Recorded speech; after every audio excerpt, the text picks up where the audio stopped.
Sir ਤੁਸੀਂ ਮਾਸ਼ਾਅੱਲਾ ਇੱਕ ਬੜੀ ਰਿਸਰਚ ਦੇ ਵਿੱਚ ਵੀ ਬੜਾ ਨਾਮ ਕਮਾਇਆ ਔਰ ਮੈਡੀਕਲ ਦੇ ਸ਼ੋਬੇ ਦੀ ਇਸਲਾਹ ਵਾਸਤੇ ਵੀ ਤੁਸੀਂ ਬੜਾ ਕੰਮ ਕਰਦੇ ਰਹੇ ਹੋ, ਕਰ ਵੀ ਰਹੇ ਹੋ ਤੇ ਇਹਦੇ ਇਵਜ਼ ਤੁਹਾਨੂੰ ਤੁਹਾਡੀ ਖਿਦਮਤ ਦੇ ਇਵਜ਼ ਬੜੇ ਇਜ਼ਾਜ਼ਾਤ ਵੀ ਮਿਲਦੇ ਰਹੇ ਨੇ।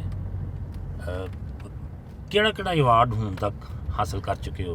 देखें एजाज़ात तो मिलते रहे और मिलते रहेंगे इंशाल्लाह। देख मेरे को तगमा इम्तियाज़ है, प्राइड ऑफ परफॉर्मेंस है और कई एजाज़ात ने सिविल अवार्ड जिन्होंने करने। कुछ एजाज़ात मैनू जड़े ज़्यादा मेरे दिल के करीब ने ना वो है ने जड़े मैनू मेरी रिसर्च से मिले, जिमें prime minister gold medal on research. फिर उस तो बाद मेरी जो सब तो अच्छा मैनू एजाज़ लगता है वो मेरा royal college of physician London का बड़ा अच्छा अवार्ड मिले। उन्हें पेशेंट केयर दे कि मरीज़ की तशखीश और इलाज के बारे मैनू लाइफ टाइम अचीवमेंट अवार्ड मिले। फिर मैनू गवर्नमेंट कॉलेज लाहौर ने लाइफ टाइम अचीवमेंट अवार्ड दिता। अच्छा माशाल्लाह। फिर किंग एडवर्ड ने, फिर जिथे जिथे मैं पढ़ता रहा उन्होंने HSN कॉलेज ने मैनू एजाज़ दिता। तो ये उन्होंने मेहरबानी है। सब तो वड्डा मेरे लिए एजाज़ है ना वो एक गरीब मरीज़ जड़ा तांदलियां वाले तो कसूर तो पत्तों की तो मेरे लिए आंदे और दहा के मैनू मत्था चूम के दुआ देंदे ने, वो मेरे लिए सब तो वड्डा एजाज़ है। उस तो उत्ते कोई एजाज़ नहीं, खास कर उन्होंने दुआवां दा। मैनू जदों भी वो कुछ कहंदे ने ना कि तुहाडे लिए यह लिआए हैं, यह करना है, यह कपड़े भी लिआंदे ने मेरे लिए, बड़ा कुछ लिआंदे ने, वो मेरे लिए बड़ा वड्डा असासा ने। लेकिन उन्होंने मैं हमेशा कहना तुहाडी दुआ तो उत्ते कोई कीमती चीज़ नहीं मेरे लिए हो सकती। खासकर जदों बीमार होंदे ने तो शफा तो अल्लाह ताला दिंदा है, लेकिन मेरी खुशकिस्मती है कि अल्लाह ताला मैनू ज़रिया बनाता है और मेरे लिए उस तो वड्डा एजाज़ उन्हां दी एक दुआ तो वड्डा कोई दुनिया का एजाज़ वो नहीं मैच कर सकता। ਜਿਹੜੇ ਇਹ ਅਵਾਰਡਸ ਦੂਸਰੇ ਤੁਹਾਨੂੰ ਜਿਹੜੇ ਮਿਲੇ ਨੇ ਤੇ ਇਹ ਮਤਲਬ ਤੁਹਾਡੇ ਨਜ਼ਦੀਕ ਇਹਨਾਂ ਦੀ ਉਹ ਅਹਿਮੀਅਤ ਨਹੀਂ ਹੈਗੀ ਜਿਹੜੀ ਇੱਕ ਆਮ ਮਰੀਜ਼ ਨੂੰ ਚੈੱਕ ਕਰਕੇ ਤੇ ਉਹਦਾ ਇਲਾਜ ਕਰਨ ਦੇ ਵਿੱਚ। ਐਬਸੋਲੂਟਲੀ ਉਹ ਜਿਹੜੀ ਜੋ ਅਹਿਮੀਅਤ ਹੈ ਨਾ ਸਰ, ਸਾਨੂੰ ਅਵਾਰਡ ਦੇਣ ਵਾਲਾ ਅੱਲਾ ਹੈ ਸਭ ਤੋਂ ਵੱਡਾ। ਉਹ ਅਵਾਰਡ ਅੱਲਾ ਦੇ ਦੇਵੇਗਾ ਤੇ ਅਸੀਂ ਸਾਡੀਆਂ ਜੱਦਾਂ ਪੁਸ਼ਤੀ ਆਉਣ ਵਾਲੀਆਂ ਗਈਆਂ ਹੋਈਆਂ ਸਭ ਬਖਸ਼ੀਆਂ ਜਾਣਗੀਆਂ। ਔਰ ਦੂਸਰਾ ਜਿਹੜਾ ਅਵਾਰਡ ਹੈ ਉਹ ਸਾਡੇ ਮਰੀਜ਼ਾਂ ਦੀਆਂ ਦੁਆਵਾਂ ਨੇ। ਬਹੁਤ ਸਾਰਾ ਅਰਸਾ ਤੁਸੀਂ ਹਕੂਮਤ ਦੇ ਹਸਪਤਾਲਾਂ ਦੇ ਵਿੱਚ ਗੁਜ਼ਾਰਿਆ ਹੈ, ਮੁਖਤਲਿਫ ਅਹੁਦਿਆਂ ਦੇ ਉੱਤੇ, ਮੁਖਤਲਿਫ ਅਹਿਮ ਅਹੁਦਿਆਂ ਦੇ ਉੱਤੇ, ਇੰਤਜ਼ਾਮੀ ਅਹੁਦਿਆਂ ਦੇ ਉੱਤੇ ਗੁਜ਼ਾਰਿਆ। ਲੇਕਿਨ ਅਗਰ ਥੋੜ੍ਹਾ ਜਿਹਾ ਦੇਖਿਆ ਜਾਵੇ ਹੁਣ ਵੀ ਤੇ ਜਿਹੜੇ ਸਰਕਾਰੀ ਹਸਪੀਟਲਸ ਨੇ ਉਹਨਾਂ ਦੀ ਸੂਰਤ ਹਾਲ ਕੋਈ ਇਤਨੀ ਅੱਛੀ ਨਹੀਂ ਹੈਗੀ, ਖਾਸ ਤੌਰ 'ਤੇ ਆਮ ਆਦਮੀ ਨੂੰ। ਤੇ ਕਿਉਂਕਿ ਆਮ ਆਦਮੀ ਦੀ ਤੇ ਪਹੁੰਚ ਹੀ ਸਰਕਾਰੀ ਹਸਪਤਾਲਾਂ ਤੱਕ ਹੁੰਦੀ ਹੈ ਨਾ, ਤੇ ਉਹ ਸਰਕਾਰੀ ਹਸਪਤਾਲਾਂ ਦੀ ਸੂਰਤ ਹਾਲ ਹਾਲੇ ਵੀ ਕੋਈ ਇਤਨੀ ਅੱਛੀ ਨਹੀਂ ਹੈਗੀ।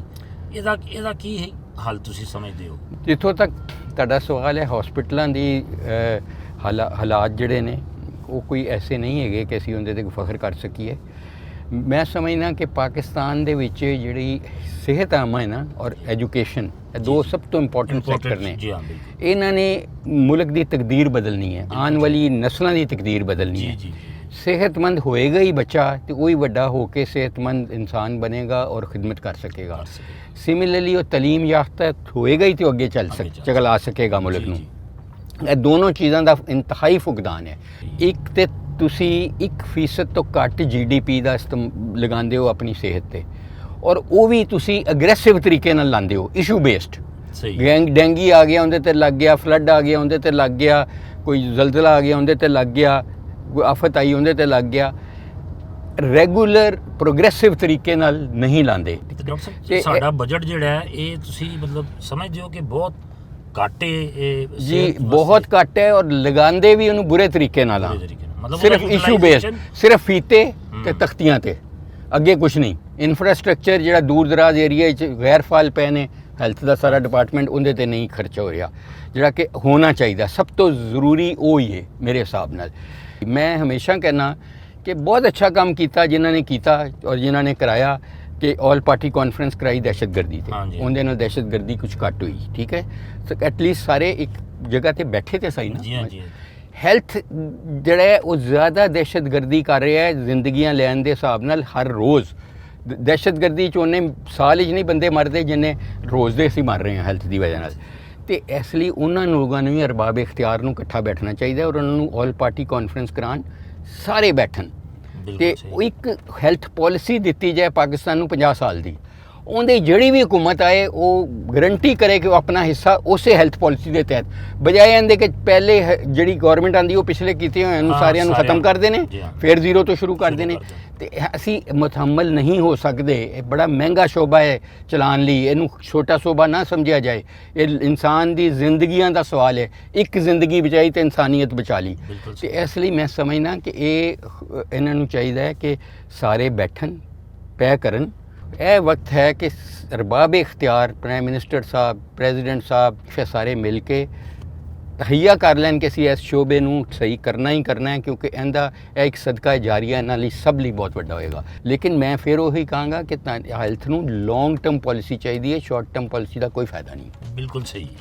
ਇਹ ਆਪਕਾ ਕਲੀਨਿਕ ਜਿਹੜਾ ਬਣਾਇਆ ਗਿਆ ਹੈ, ਤੁਸੀਂ ਵੀ ਇਹਦੇ 'ਚ ਪੂਰੀ ਤਰ੍ਹਾਂ ਪਾਰਟਿਸਿਪੇਟ ਕਰ ਰਹੇ ਹੋ, ਤੇ ਕੀ ਮਹਿਸੂਸ ਕਰਦੇ ਹੋ ਕਿ ਕੀ ਮਤਲਬ ਤੁਸੀਂ ਸੋਚ ਕੇ ਇੱਧਰ ਕਦਮ ਰੱਖਿਆ?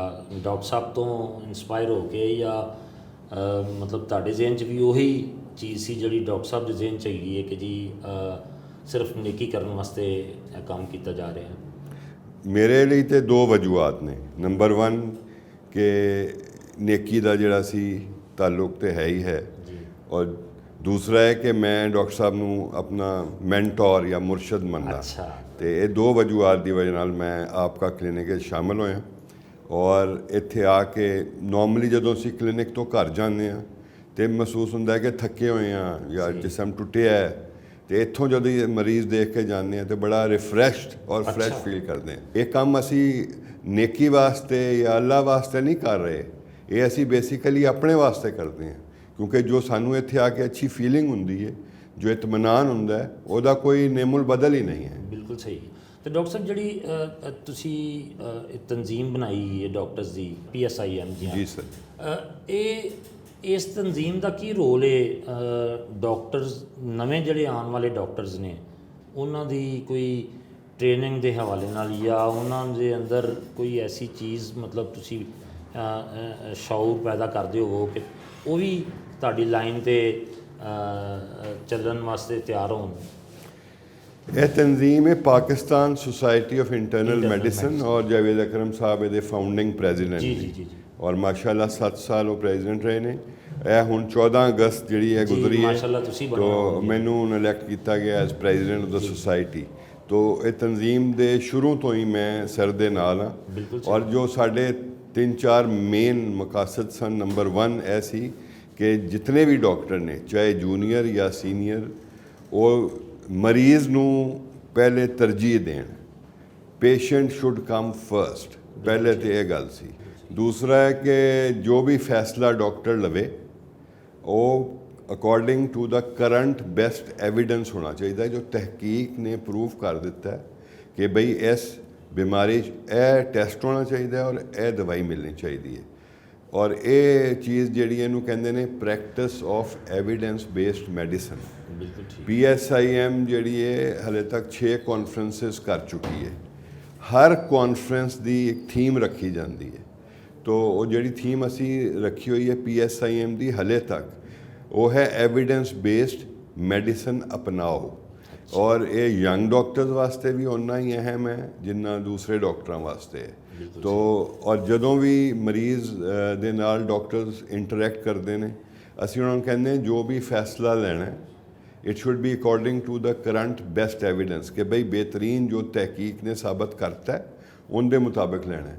ਦੂਸਰਾ ਲੈਣਾ ਹੈ ਇਨ ਪਾਰਟਨਰਸ਼ਿਪ ਵਿਦ ਦਾ ਪੇਸ਼ੈਂਟ, ਕਿ ਪੇਸ਼ੈਂਟ ਨੂੰ ਇਨਵੋਲਵ ਕਰਨਾ ਹੈ, ਮਰੀਜ਼ ਨੂੰ, ਉਹਦੀ ਫੈਮਿਲੀ ਨੂੰ ਇਨਵੋਲਵ ਕਰਕੇ, ਤੇ ਉਸ ਦੇ ਹਿਸਾਬ ਨਾਲ ਫਿਰ ਫੈਸਲਾ ਲੈਣਾ। ਇਹ ਨਹੀਂ ਹੋਣਾ ਚਾਹੀਦਾ ਕਿ ਮਰੀਜ਼ ਜਿਹੜਾ ਹੈ ਉਹ ਬਿਲਕੁਲ ਹੀ ਨੌਨ ਅਫੋਰਡਿੰਗ ਹੈ, ਉਹ ਮਹਿੰਗੀ ਦਵਾਈ ਅਫੋਰਡ ਨਹੀਂ ਕਰ ਸਕਦਾ ਤੇ ਅਸੀਂ ਮਹਿੰਗੀ ਲਿਖ ਦਈਏ, ਤਾਂ ਨਤੀਜਾ ਇਹ ਨਿਕਲਦਾ ਕਿ ਉਹ ਕੋਈ ਵੀ ਦਵਾਈ ਨਹੀਂ ਖਾਂਦਾ। ਬਹੁਤ ਬਹੁਤ ਸ਼ੁਕਰੀਆ ਡਾਕਟਰ ਸਾਹਿਬ ਤੁਹਾਡਾ। ਜਿੱਥੇ ਮਰੀਜ਼ਾਂ ਨੂੰ ਇਲਾਜ ਤੇ ਹਰ ਤਰ੍ਹਾਂ ਦੇ ਟੈਸਟ ਔਰ ਦਵਾਈਆਂ ਮੁਫਤ ਫਰਾਹਮ ਕੀਤੀਆਂ ਜਾਂਦੀਆਂ ਨੇ, ਔਰ ਇੱਥੇ ਰੋਜ਼ਾਨਾ ਸੈਂਕੜਾਂ ਦੀ ਤਾਦਾਦ 'ਚ ਮਰੀਜ਼ਾਂ ਨੂੰ ਚੈੱਕ ਕੀਤਾ ਜਾਂਦਾ ਹੈ।